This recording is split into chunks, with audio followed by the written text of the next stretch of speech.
5장 전반부에는 바울은 이제 구원받은 신자의 정체성에 대해서 잘 이야기합니다. 하나님의 자녀요, 또 빛의 자녀라고 했습니다.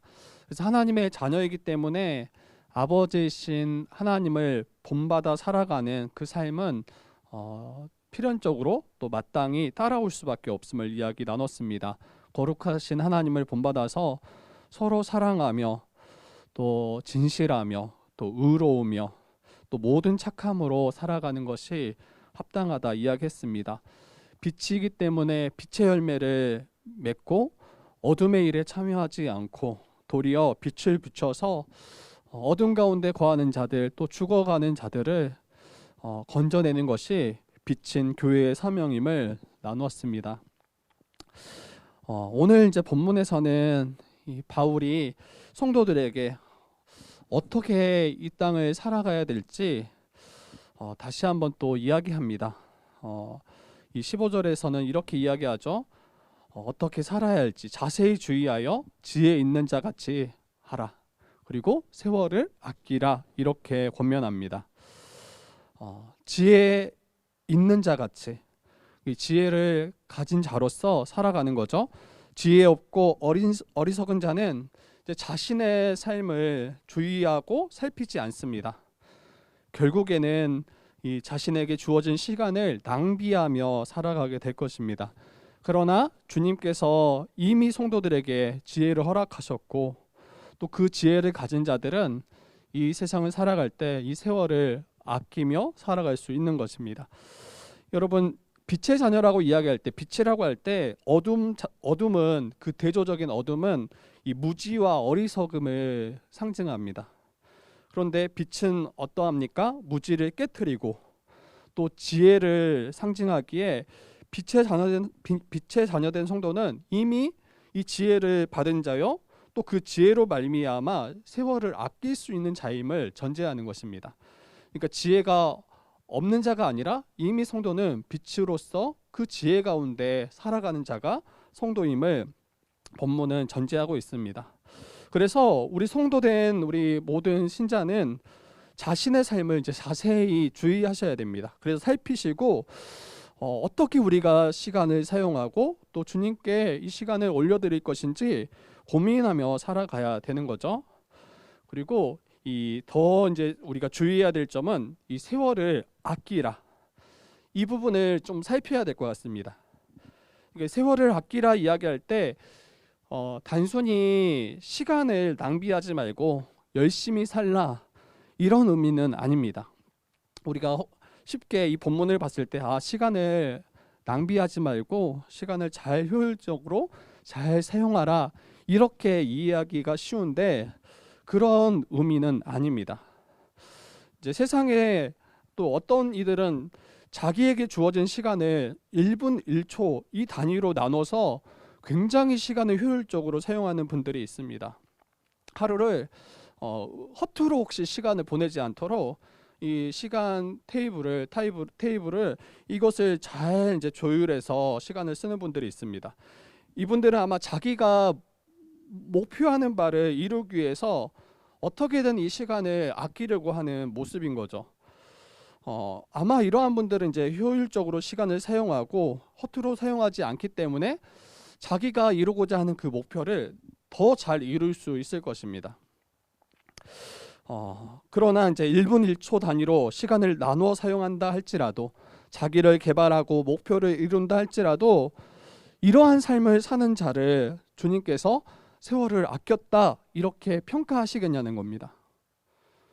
이렇게 아껴서 알차게 시간을 보내는 것 이것 자체가 뭔가 문제가 있는 것은 아니지만 이러한 삶을 시간을 세월을 아꼈다라고 주님께서 인정하시겠냐는 겁니다. 여러분, 성도들은 할 수만 있다라면 이 시간을 효율적으로 우리 또한 사용하는 것이 좋을 것입니다. 그러면 아마 세상에서 우리가 본받을 만한 또 칭찬받을 만한 그런 모습일 것입니다.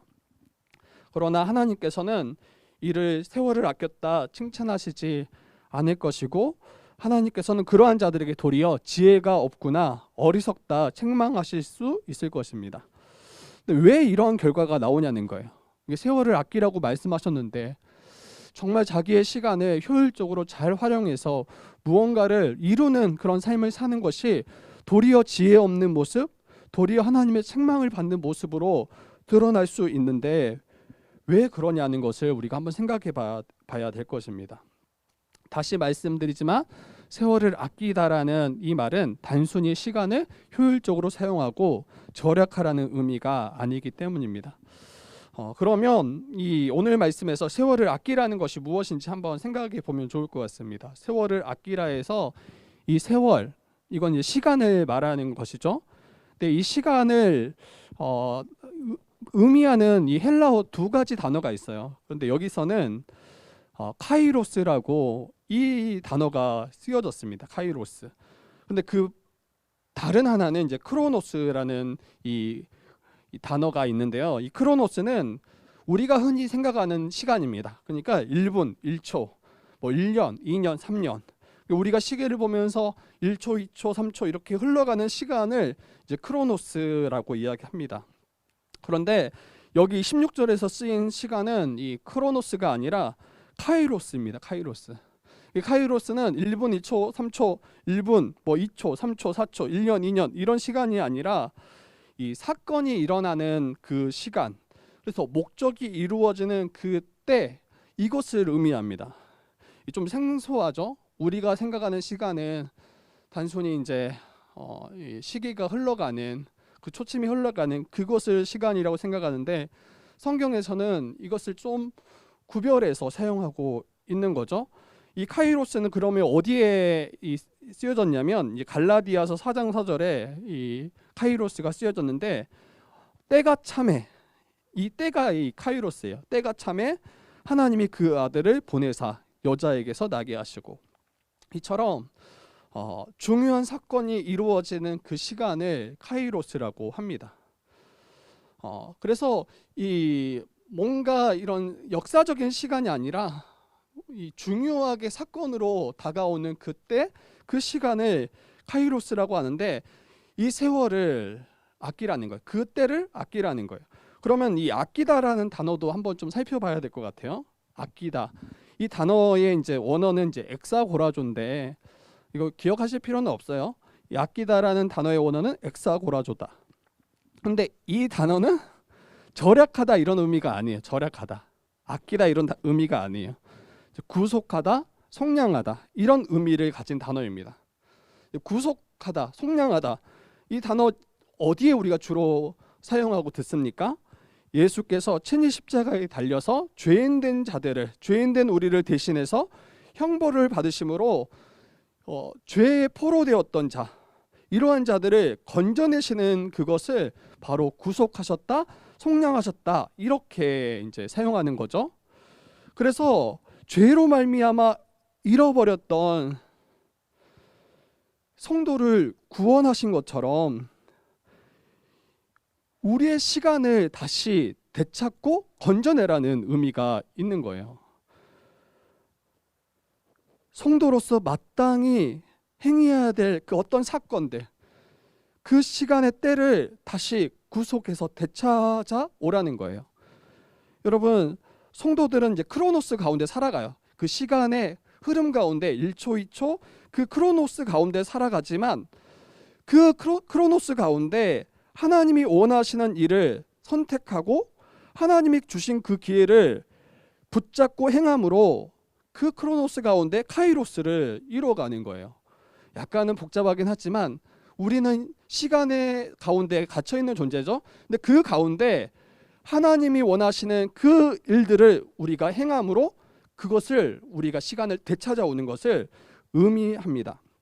이게 바로 이 세월을 아끼라는 의미입니다.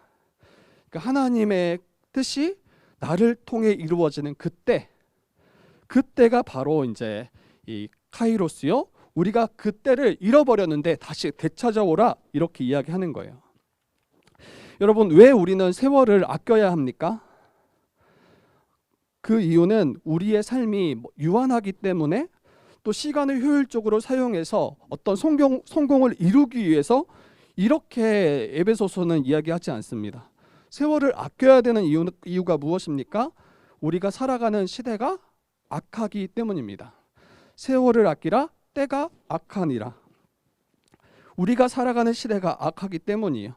시간도 역시 죄로 말미암아 타락했다는 거예요.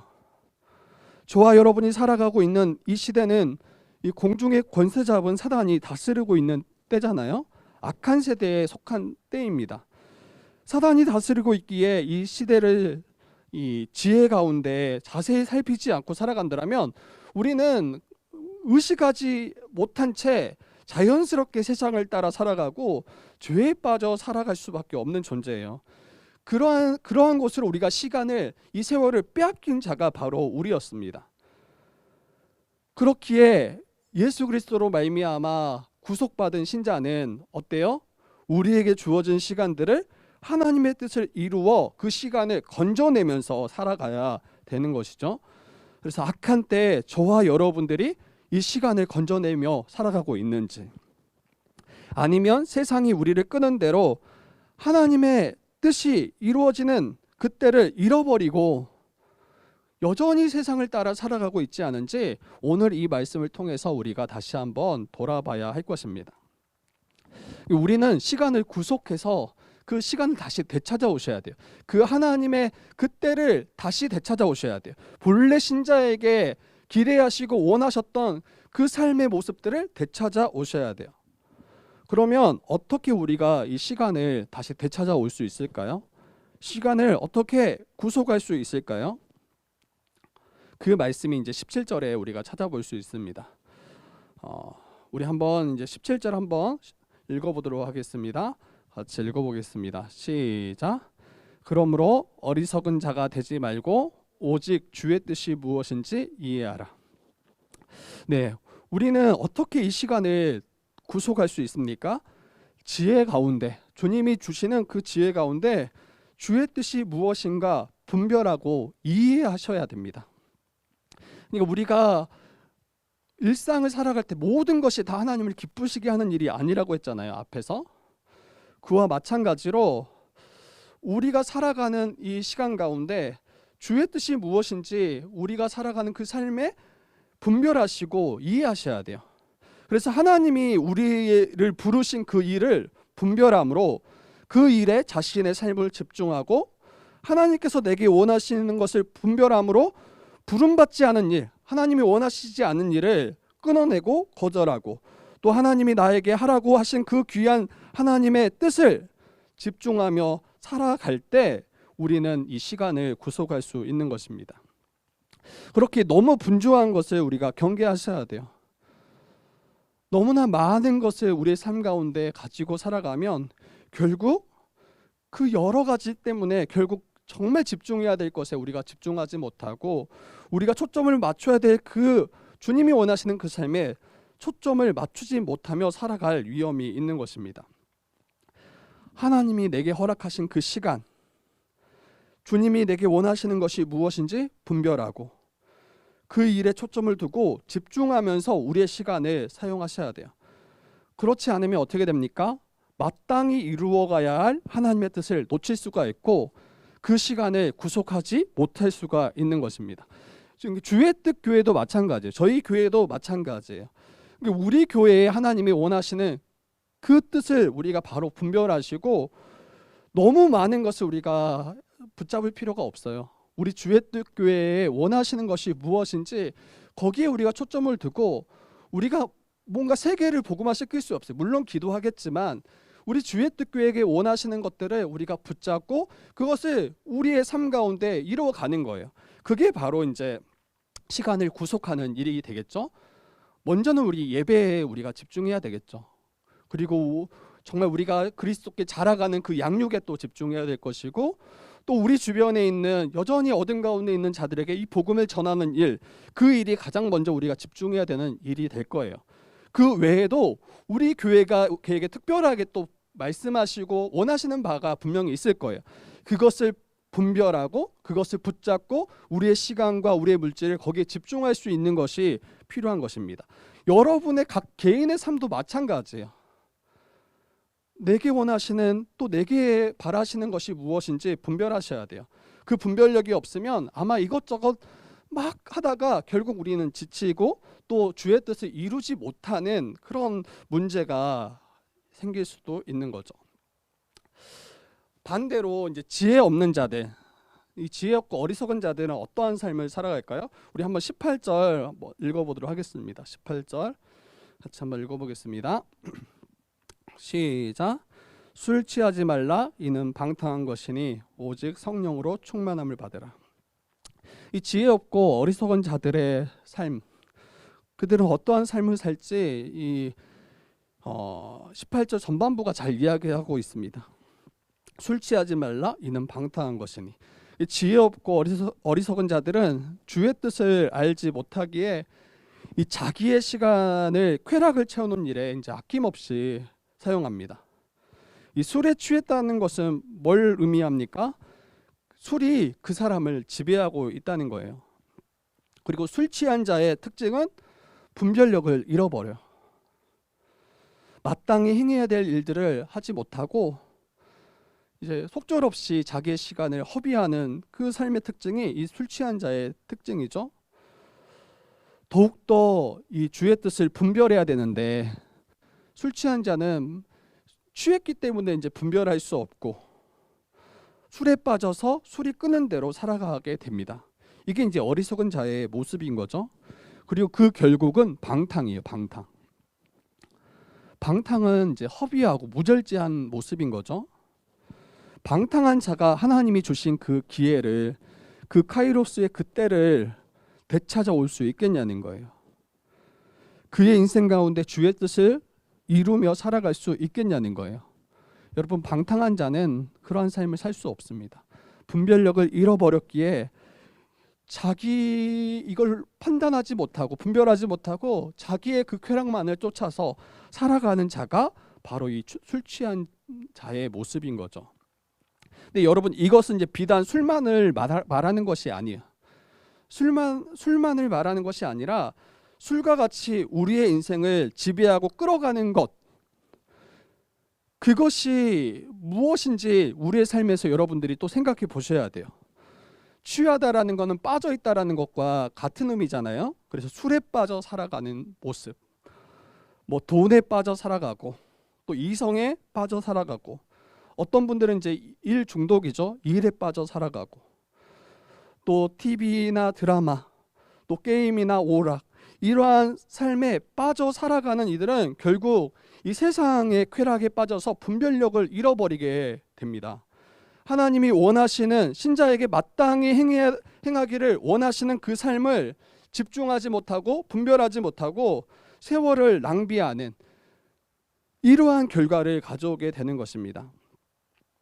여러분, 앞에 제가 이야기했던 뭐 돈이나 이성이나 뭐 일이나 게임, 뭐 이런 거는 죄가 아니에요. 이거 자체가. 문제는 뭡니까? 그것들이 우리의 삶을 지배하고 끌어가는 것이 문제가 됩니다.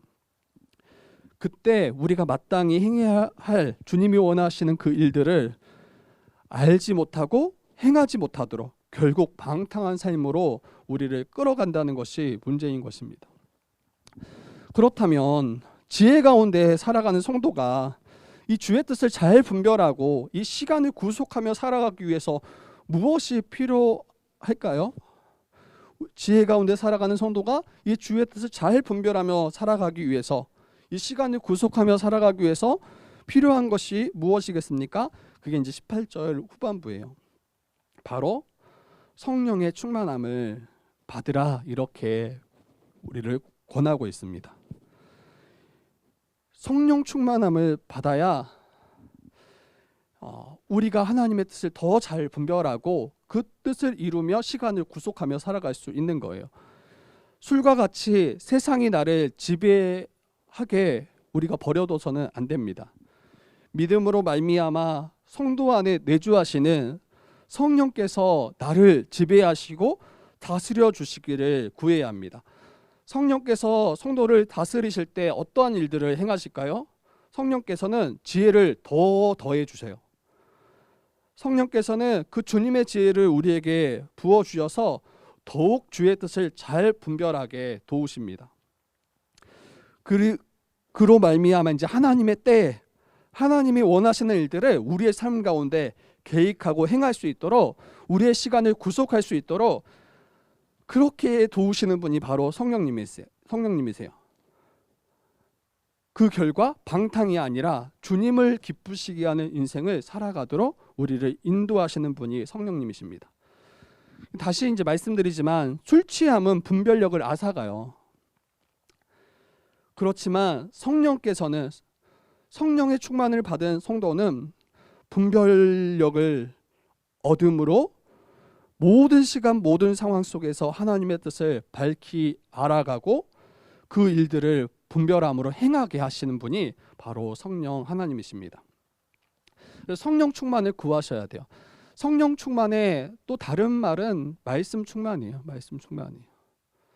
그래서 말씀 가운데 주님께서 나를 다스려 주시고 주의 뜻을 밝히 알아서 이 땅을 살아갈 때 시간을 구속함으로 하나님의 그 놀라운 역사가 이루어지는 그 카이로스의 그 시간을 구속하며 살아가는 것이 바로 신자의 삶의 모습입니다. 그리고 성령 충만 받은 신자는 어때요? 주의 뜻을 잘 분별하기 때문에 더욱더 이 시간을 잘 구속하며 하나님의 뜻을 이루어 살아갑니다. 그 대표적인 모습이 이제 19절입니다. 우리 19절도 한번 읽어보겠습니다. 19절 같이 보겠습니다. 시작. 시와 찬송과 신령한 노래들로 서로 화답하며 너희의 마음으로 주께 노래하며 찬송하며. 네, 시간을 구속한, 성령 충만 받아서 시간을 구속한 신자들이 살아가는 그 삶의 대표적인 모습은 참되게 하나님을 예배합니다. 그의 삶 가운데. 성도는 예수 그리스도의 피로 구속함을 받아서 주의 백성이 되었잖아요. 그렇기에 이 자기의 시간조차도 주님의 것임을 우리가 고백하며 살아갑니다. 그리고 그 고백의 가장 핵심이 바로 예배의 시간입니다. 예배의 시간. 나를 죄에서 건져내신, 나를 구원하신 그 주님의 은혜를 우리의 입술과 우리의 삶을 통해서 주님을 찬송하고 높여드리며 예배하는 삶을 살아가고, 성도들이 서로 이 은혜를 나누며 서로 화답하며 주님을 마음으로 찬양하는 그런 모습이 이 구속받은, 시간을 구속한 신자들의 삶의 대표적인 모습이 될 것입니다. 그렇기에 저와 우리가 함께 모여서 또 우리 각자의 자리에서 함께 예배하는 이 시간은 이 타락한 시간을 되찾는 그 때인 거예요. 하나님의 말씀을 배워가는 그 시간이 바로 우리의 시간을 되찾아오는 그 때인 거예요. 함께 자라가는 그 시간이 바로 시간을 되찾는 또 그 때인 것입니다. 두 번째로 성령 충만을 받아서 시간을 구속한 성도의 삶은 이게 이제 20절이 될 것입니다. 우리 20절 한번 같이 읽어보겠습니다. 시작. 범사에 우리 주 예수 그리스도의 이름으로 항상 아버지 하나님께 감사하며. 그때는 특별한 예배 때뿐만 아니라 우리의 삶의 일상 모든 순간이에요. 범사라고 하죠. 범사. 언제나 어느 순간 또 모든 장소에서 범사에 하나님 아버지께 감사하며 살아가는 삶이 바로 이 시간을 구속한 신자들의 삶의 모습입니다. 여러분, 감사를 고백한다는 거, 항상 언제나 감사를 고백한다는 것은 무엇을 의미할까요? 바로 하나님의 뜻, 우리가 이루고자 한, 우리가 우리의 삶 가운데 우리의 시간을 구속하여 하나님의 뜻을 이루고자 한 그 뜻이 우리에게 가장 복된 일임을 아는 거예요. 시간을 구속하여 나의 뜻이 아니라 하나님의 뜻을 이루며 살아가는 그 삶이 정말 내게 복된 일임을 우리가 알고 믿는 거예요. 확신하는 거예요.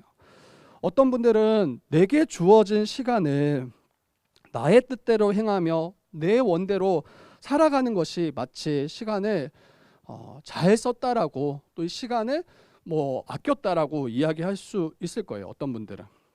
그런데 성령 충만을 받아서 주님의 다스림 가운데 살아가는 신자들은 하나님의 뜻을 이루며 살아가는 것이 이것이 가장 세월을 아끼는 것이고 또 이것이 내게 가장 복된 일임을 온전히 알 때 그때 모든 상황과 모든 시간 가운데 우리가 하나님께 감사의 기도를 드릴 수 있는 것입니다. 여러분 우리 믿음의 손자들의 모습을 보세요. 그들의 삶의 모습에 편안하고 뭔가 안락하고 그런 삶의 모습이 아니었어요. 그들은 이제 복음으로 말미암아 핍박당하고 고난 가운데 거했던 이들이 대부분입니다. 근데 그때 어때요? 이분들은 하나님의 뜻을 분별했어요. 그리고 하나님의 뜻을 이루어가는 것이 이 모든 일을 통해서 자기에게 가장 큰 복이 됨을 온전히 알았습니다. 그래서 그들은 그들의 모든 삶 가운데 하나님을 찬송하고 감사하는 일을 그치지 않았던 것입니다. 그래서 시간을 구속한 신자들의 삶의 특징, 그 모습은 모든 삶 가운데 감사하는 그 삶의 모습을 우리가 보셔야 하는 거죠. 세 번째로 우리 한번 말씀 더 보겠습니다. 21절입니다. 21절 같이 읽어보겠습니다. 시작. 그리스도를 경외함으로 피차 복종하라. 네, 성령으로 말미암아 시간을 구속한 성도는 자기의 시간을 어떻게 또 사용합니까? 그리스도를 경외함으로 서로 피차 복종하며 살아갑니다.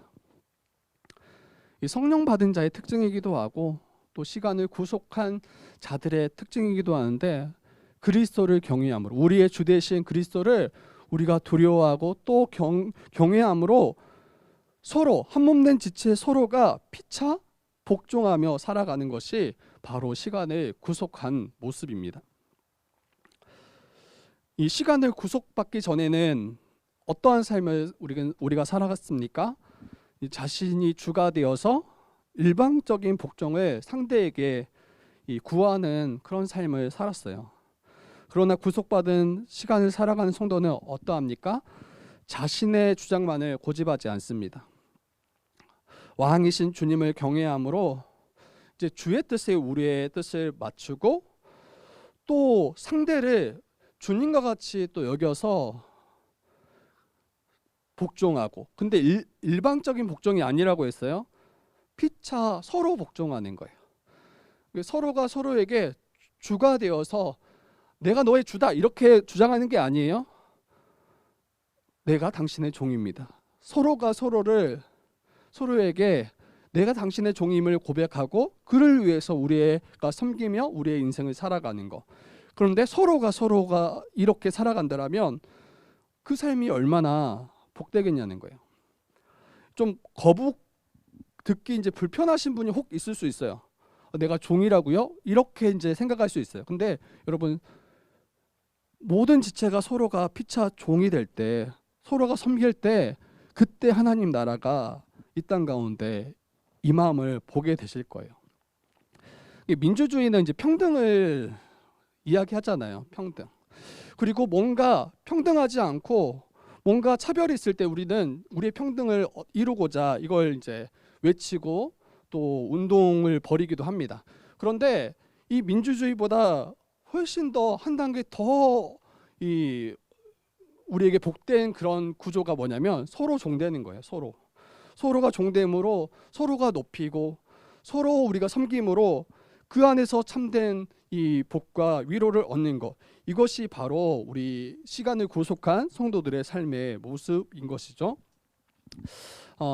이제 말씀을 우리가 정리하면서 이제 우리가 함께 나눌 텐데, 여러분 우리가 살아가는 시대가 악함을 기억하십시오. 우리가 살아가는 시대가 악함을 분명히 알아야 합니다. 사단은 우리를 이제 분주하게 할 것입니다.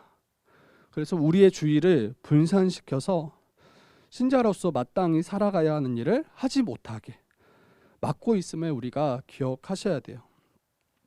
우리를 유혹하는 얼마나 많은 매체들이 있습니까?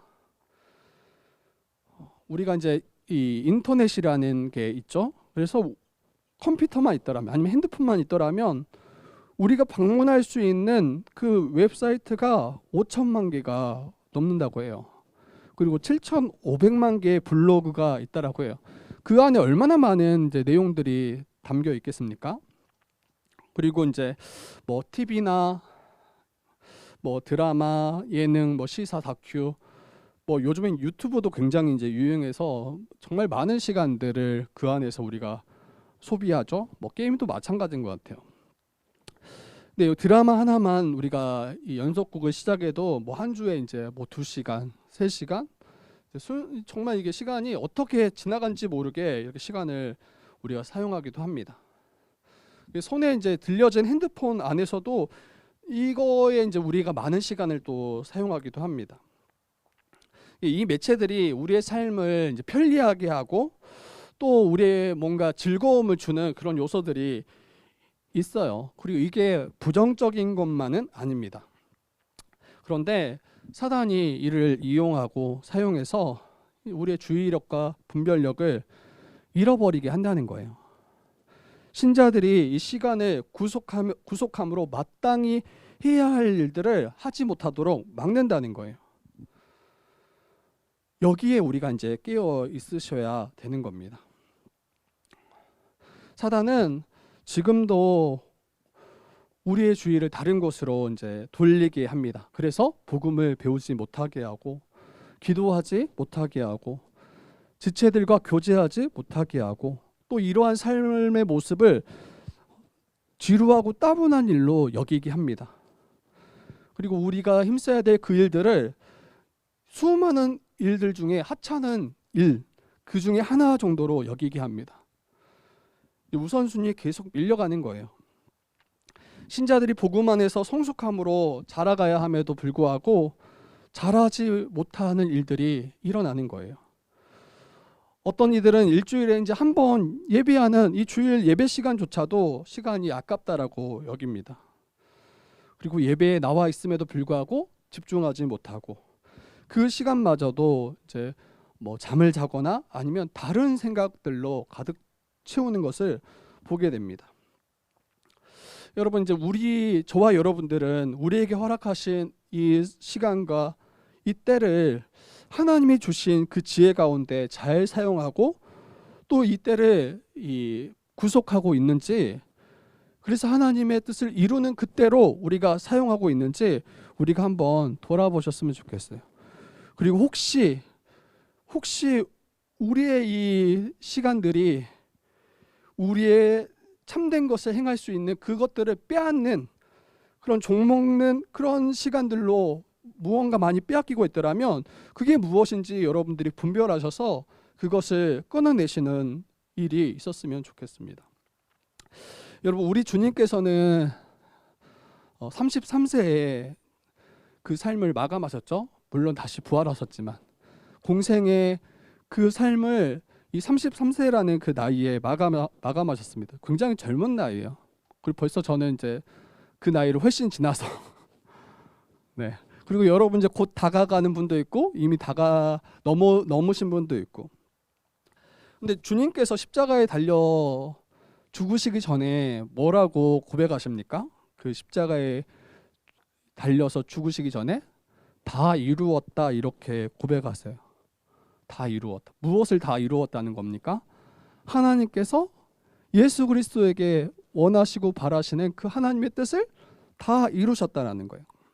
주님께서는 이 크로노스의 시간을 사셨지만 그 가운데 하나님의 뜻에 집중하고 또 하나님의 뜻을 온전히 분별함으로 하나님이 원하시는 것을 그의 삶 가운데 다 이루신 분이 바로 우리 주님이세요. 우리도 마찬가지예요. 우리에게 허락하신 이 크로노스의 시간 가운데 하나님이 내게 원하시고 우리 주의 뜻교회 가운데 원하시는 그 삶에 집중함으로 그 시간을 구속하고 있는지. 그래서 주님 우리 다시 만날 거 아니에요. 주님 우리가 다시 만날 때 우리가 다 이루었다. 주님의 뜻을 다 이루었습니다. 우리 주님 앞에 이렇게 담대하게 고백할 수 있는지 우리의 삶을 한번 돌아보셔야 돼요. 여러분, 우리도 제한된 시간에 살아가고 있습니다.